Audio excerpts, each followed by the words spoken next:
మానవులకి పరలోకం ముక్తినివ్వాలని దేవుడు ఆశించాడు కనుక మానవుని యొక్క పాపాలు పోవాలంటే రక్తం కావాలి. రక్తం చిందించబడకుండా పాప క్షమాపణ లేదు. అయితే ఎడ్ల రక్తము, కోడల రక్తం, మేకల రక్తం మానవుని యొక్క పాపాలు తీసివేయడం అసాధ్యం కనుక దేవుడే మానవునిగా యేసుని పేరున ఆయన ఈ లోకానికి దిగి వచ్చాడు.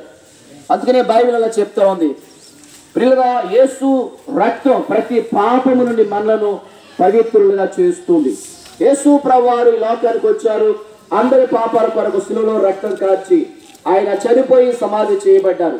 మీకు అందరికీ తెలుసు యేసు ప్రభువారు శిలువలో వేలాడడం, ఆయన శిలువ మీద చనిపోవడం. ఎందుకు యేసు ప్రభు శిలువలో చనిపోయారు? ఎందుకు యేసు ప్రభు శిలువ మీద మరణించాడు?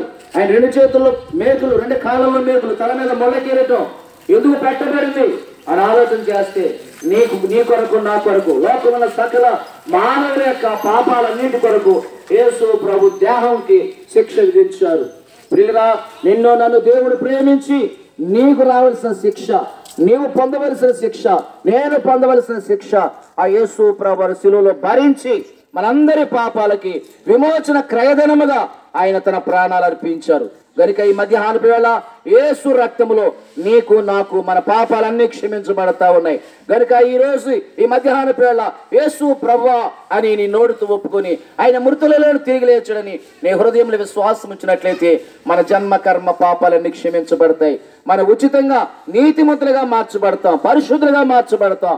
కనుక నేడే యేసు ప్రభుని ఎందుకు మీ రక్షకునిగా అంగీకరించకూడదు? యేసు ప్రభుకి ఎందుకు మీ హృదయం ఇవ్వకూడదు? కనుక ఈ మధ్యాహ్న వేళ యేసు ప్రభుని నమ్మండి, నిత్య జీవానికి పరలోకానికి వారసులు కండి. దేవుడు మిమ్మల్ని మీ కుటుంబాలన్నిటినీ బహుగా దీవించునుగాక. ఆమేన్. మీ క్షేమం కొరకు చిన్న ప్రార్థన చేస్తామండి. పరిశుద్ధ ప్రేమ గల తండ్రి, మీ వందనాలు.